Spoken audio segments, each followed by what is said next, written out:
many of you are blamers? How many of you, when something goes wrong, the first thing you want to know is whose fault it is? Hi, my name is Brené. I am a blamer. Let me just tell you this quick story.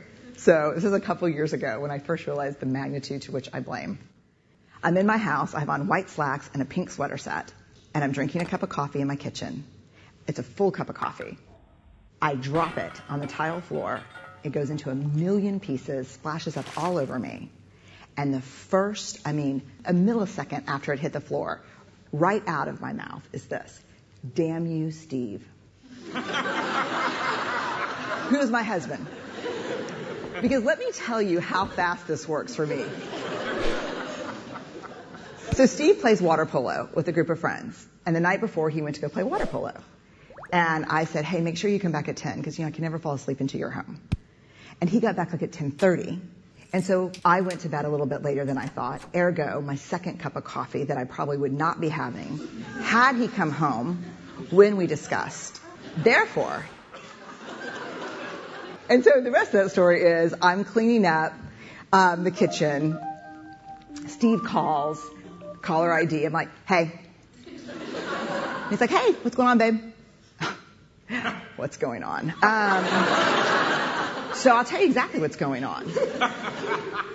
I'm cleaning up the coffee that spilled all, like dial tone. Because he knows.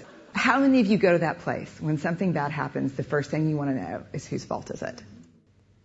I'd rather it be my fault than no one's fault. Because why? Why? Because it gives us some semblance of control. But here, if you enjoy blaming, this is where you should stick your fingers in your ear and do the na thing, because I'm getting ready to ruin it for you. Because here's what we know from the research. Blame is simply the discharging of discomfort and pain. It has an inverse relationship with accountability. Accountability, by definition, is a vulnerable process. It means me calling you and saying, hey, my feelings were really hurt about this, and talking. It's not blaming. Blaming is simply a way that we discharge anger.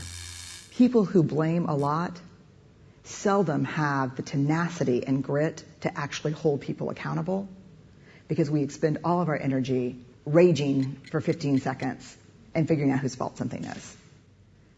And blaming is very corrosive in relationships, and it's one of the reasons we miss our opportunities for empathy. Because when something happens and we're hearing a story, we're not really listening. We're in the place where I was, making the connections as quickly as we can about whose fault something was.